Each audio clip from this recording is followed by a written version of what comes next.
Okay, మనకి అబియస్ school నుంచి results వచ్చాయండి.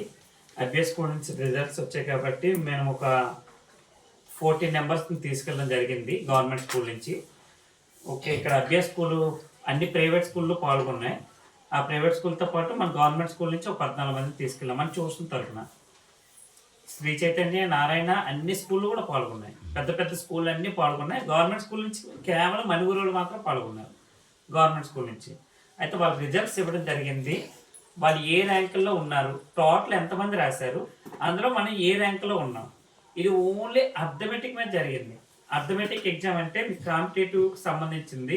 ఇంతకుముందు చెప్పేవాడిని ఎప్పుడు మీకు లాస్ట్ నాకు తెలిసి 4 months బ్యాక్ వరకు చెప్పేవాడిని. పర్సంటేజ్, రేషియోస్, నెంబర్ సిస్టమ్ అవ్వచ్చు, నెక్స్ట్ డెసిమల్స్ అవ్వచ్చు, ఇవన్నీ చెప్పాను. ఆ తర్వాత మీకు స్కూల్లో మాకు సోషల్ అవ్వట్లేదండి, తర్వాత మాకు సైన్స్ అవ్వట్లేదండి, మాకు తెలుగు అవ్వట్లేదు అంటే ఆ టాపిక్స్ వైపు వచ్చాను. అప్పుడు బ్రేక్ ఇచ్చాము. సో ఆ గతంలో చెప్పిన టాపిక్స్ మీద మిమ్మల్ని తీసుకెళ్ళడం జరిగింది. నవోదయాలకు 4th క్లాసులకి మధ్య కొంత అవుతున్నాయి కాబట్టి, నవోదయాలు కొంచెం అవుతున్నాయి కాబట్టి వాళ్ళు టచ్లో ఉంటారు. మిగతా వాళ్ళు కొంచెం టచ్ పోయి ఉంటుంది. కానీ మీ రిజల్ట్స్ వచ్చాయి గతంలో సబ్జెక్ట్స్ కాబట్టి ఎలా ఉన్నారో ఒకసారి చూద్దాం. మిగతా విద్యార్థులతో పోలిస్తే, మిగతా ప్రైవేట్ స్కూల్ పిల్లలతో పోలిస్తే అందరూ ప్రైవేట్ స్కూల్ పిల్లలే. మిగతా వాళ్ళు అందరూ ఫీజులు ఎక్కువ కడుతున్న వాళ్ళే బాగా. ఇప్పుడు అభ్యాస స్కూల్ కొంచెం తక్కువ అవ్వచ్చు, 40,000 ఎంత అవ్వచ్చు. కానీ శ్రీ చైతన్య నారాయణ అంటే సంవత్సరానికి ₹1,00,000 దగ్గర అయిపోతున్నట్టే వాళ్ళకి. అలాంటి పిల్లలతో కూడా మీరు పోటీ పడ్డారా, లేదా మీరు ఏ స్థాయిలో ఉన్నారో ఒకసారి చూద్దాం. ఫస్ట్ 8th క్లాస్ నుంచి చూద్దాం. 8th క్లాస్లో మన నుంచి ఎం శ్రావణి తీసుకుని వెళ్ళామండి. ఎం శ్రావణి వచ్చింది. మనం ఎవరిని బతిలాడలేదు. మీకు ఎవరికైతే ఇంట్రెస్ట్ ఉందో వాళ్ళు రమ్మన్నాం. సో 9th ఏమన్నారంటే మాకు పెద్దగా మేము రాయలేమేమో ముందే భయపడిపోయారు. వీళ్ళకి వచ్చినా భయపడిపోయారు. ఆ రోజు ఆడుకోవచ్చాను.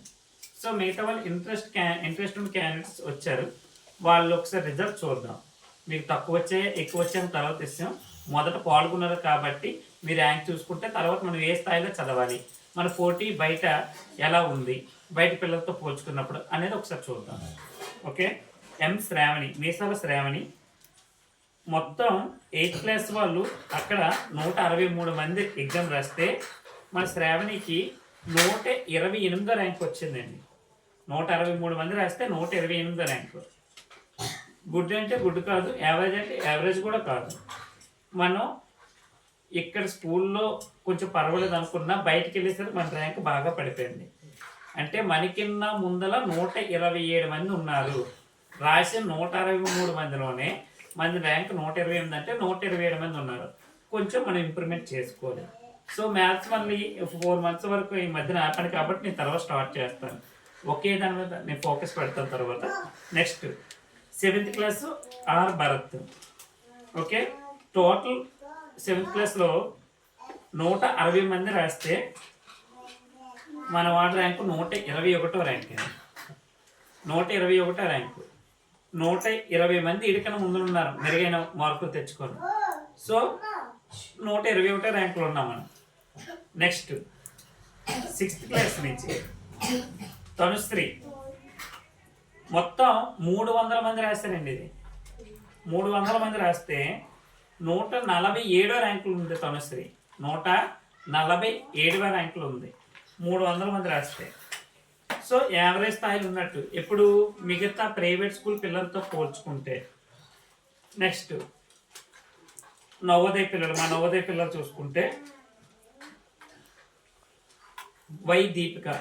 రీడింగ్ స్కిల్స్ అన్నీ బాగుంటాయి, స్కూల్లో ఫస్ట్ వస్తుంది. కానీ అర్థమెటిక్ కొంచెం వీక్ అయిన వాళ్ళ పేరెంట్స్కి ఇంతకుముందు చెప్పాను. సో తిన ర్యాంక్ మొత్తం 220 మంది రాస్తే ఎగ్జామ్లో 72వ ర్యాంక్ వచ్చిందండి. నేను ఇంకా మంచి ర్యాంక్ వస్తుందని ఎక్స్పెక్ట్ చేశాను. 72వ ర్యాంక్ వచ్చింది. అంటే తినకన్నా ముందులో 71 మందే ఉన్నారు 220 మందిలో. కానీ ఇంకా మంచి ర్యాంకు నాకు ఇంకా 4 రోజులు ఉంది టైం. తిన నవోదయకి ఇంకా 4 రోజులు ఇంకా కొంచెం మెరుగుపరచాలి, ఖచ్చితంగా మెరుగుపరచాం అనుకుంటున్నాను. కానీ ఈరోజు కొంచెం ఎక్కువ ఆటలు ఆడుతున్నట్టున్నారు. ఓకేనా, నేను ఉన్నప్పుడు ఒకలాగా లేనప్పుడు ఒకలాగా ఉండకూడదు. ఈ 4 రోజులు ఇంకొంచెం కష్టపడితే నాకు తెలిసినంత వరకు సీట్ రావాలి. కానీ మీకు మీరే యాసలు వేస్తారు అటు ఇటు. సీట్ వస్తుందని ఆశిస్తున్నాను. మరి బాగా చదువుతారు, చదవరు మీరు. నిజమేనా? చూడండి మన బయట స్కూల్స్ పోల్చుకున్నప్పుడు చూడు, నీకన్నా 71 మంది ముందున్నారా లేదా? ఓకే.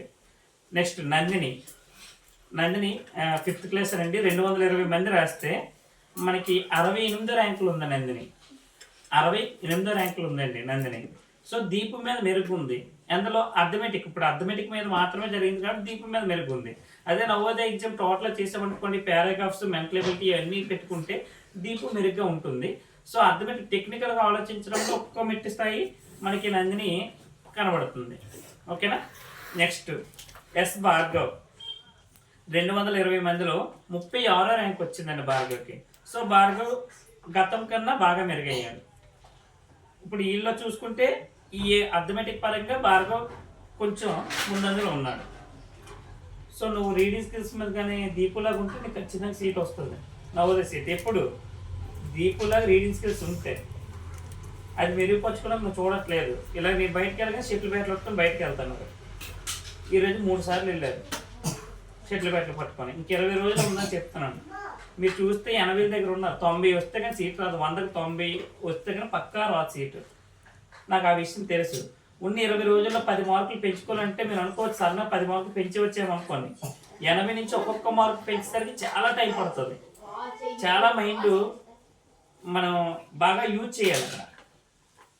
అందుకని 20 రోజులు ఓపిక పట్టుబడుతుంది. తర్వాత మీరు ఎక్కడ కావాలంటే అక్కడ తీసుకెళ్తానంటాను. ఏ సినిమా కావాలంటే ఆ సినిమా తీసుకెళ్తానంటాను. ఏది కావాలంటే అది ఆడిస్తానంటాను. ఈ యొక్క 20 రోజులు ఫోకస్ పెట్టండి. అర్థమవుతుందా? నెక్స్ట్ పి రోహిత్ రాశాడు, తన ఓఎంఆర్ షీట్ మనకి మిస్ అయింది అంటున్నారు అక్కడి నుంచి స్టాఫ్. ఇది 5th క్లాస్ రిజల్ట్ వరకు. Next stop.